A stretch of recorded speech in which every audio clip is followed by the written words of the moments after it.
ಒಂದು ಕಾಲದಲ್ಲಿ ಕರಾವಳಿ ಭಾಗದಲ್ಲಿ ಕುಖ್ಯಾತನಾಗಿದ್ದ ರೌಡಿ ಶೀಟರ್ ನೌಫಲ್ನ ಚಾಪ್ಟರ್ ಕ್ಲೋಸ್ ಆಗಿದೆ.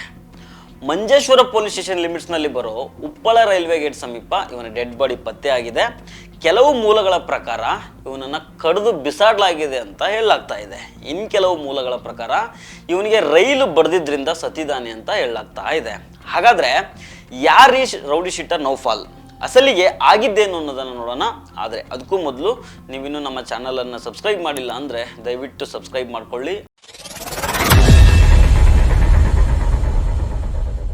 ಮಂಜೇಶ್ವರ ಪೊಲೀಸ್ ಸ್ಟೇಷನ್ ಲಿಮಿಟ್ಸ್ನಲ್ಲಿ ಉಪ್ಪಳ ಗೇಟ್ ಹತ್ರ ಶನಿವಾರ ನವೆಂಬರ್ 1ನೇ ತಾರೀಕು ಅವತ್ತು ರೌಡಿ ಶೀಟರ್ ನೌಫಲ್ ಅಲಿಯಾಸ್ ಟೋಪಿ ನೌಫಲ್ನ ಡೆಡ್ ಬಾಡಿ ಸಿಗುತ್ತೆ. ಮೊದಲಿಗೆ ಇವನನ್ನ ಯಾರೋ ದುಶ್ಮನ್ಗಳು ಕಡಿದು ಬಿಸಾಡಿದ್ದಾರೆ ಅನ್ನೋ ಅನುಮಾನವನ್ನು ವ್ಯಕ್ತಪಡಿಸಲಾಗಿತ್ತು. ಆದ್ರೆ ಇವಾಗ ಪೋಸ್ಟ್ ಮಾರ್ಟಮ್ ರಿಪೋರ್ಟ್ ಬಂದಿದೆ. ಆ ರಿಪೋರ್ಟ್ ಪ್ರಕಾರ ರೈಲು ಹೊಡೆದಿದ್ರಿಂದ ನೌಫಲ್ ಸತ್ತಿರೋ ಸಾಧ್ಯತೆ ಇದೆ ಅಂತ ಹೇಳಲಾಗ್ತಾ ಇದೆ. ನೌಫಲ್ ಸಾವು ಕೊಲೆ ಆಗಿರ್ಬೋದು ಅಂತ ನಂಬುವಂತಹ ಯಾವುದೇ ಪುರಾವೆಗಳು ಇಲ್ಲಿ ತನಕ ಸಿಕ್ಕಿಲ್ಲ. ತನಿಖೆ ನಡೀತಾ ಇದೆ ಅನ್ನೋದು ಮಂಜೇಶ್ವರ ಪೊಲೀಸ್ ಸ್ಟೇಷನಿನ ಮೂಲಗಳ ಮಾಹಿತಿ. ಹೀಗಾಗಿ ನೌಫಲ್ ಸಾವು ನಿಗೂಢತೆಯನ್ನು ಪಡೆದುಕೊಳ್ತಾ ಇದೆ. ಶನಿವಾರ ಬೆಳಿಗ್ಗೆ ರೌಡಿ ಶೀಟರ್ ನೌಫಲ್ನ ಡೆಡ್ ಬಾಡಿ ರೈಲ್ವೆ ಗೇಟ್ ಸಮೀಪದಲ್ಲಿ ಪತ್ತೆ ಆಗುತ್ತೆ. ರಕ್ತದ ಮಡುವಿನಲ್ಲಿ ಇವನು ಬಿದ್ಕೊಂಡಿರ್ತಾನೆ.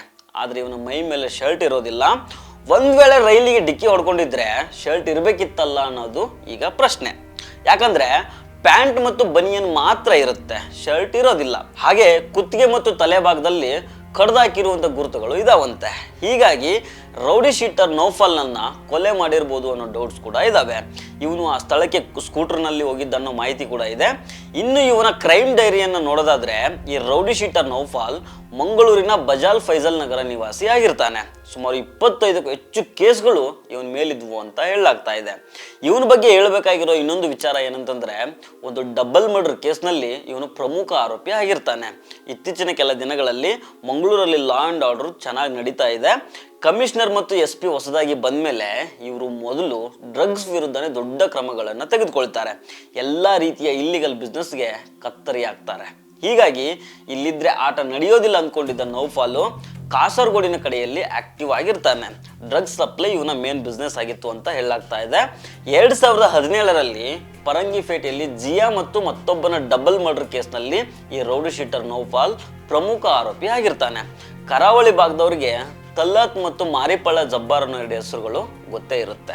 ಒಂದು ಟೈಮಲ್ಲಿ ನಟೋರಿಯಸ್ ರೌಡಿಗಳು ಇವರು.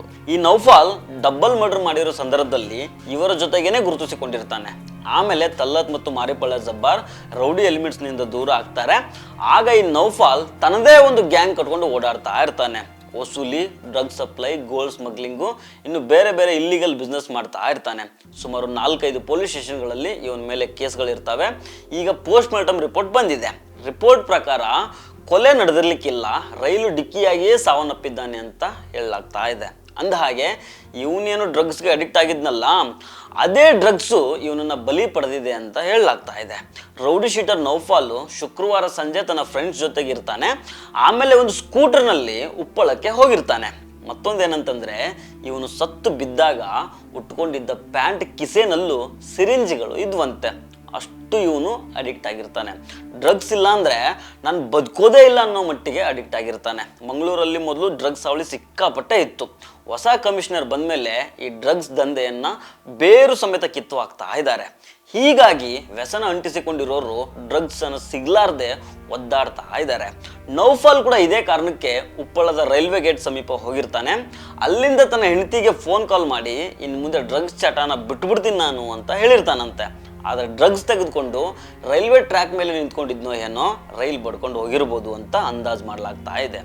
ಏನಾದರೂ ಆಗಲಿ, ಈ ಮೊದಲು ಯುವಕರಿಗೆ, ಕಾಲೇಜು ಹುಡುಗರಿಗೆ ನಶೆ ಹತ್ತಿಸಿದವನು ಈಗ ಅದೇ ನಶೆ ಕಾರಣಕ್ಕೆ ಶವ ಆಗಿದ್ದಾನೆ.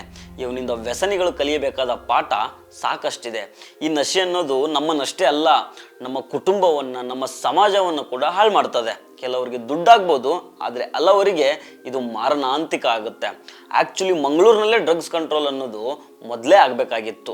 ಈಗ ಕಮಿಷನರ್ ಸುಧೀರ್ ಕುಮಾರ್ ರೆಡ್ಡಿ ಅವರು ಅದರ ಮೂಲ ಹುಡುಕಿ ಬೇರು ಸಮೇತ ಕಿತ್ತಾಕ್ತಾ ಇದ್ದಾರೆ.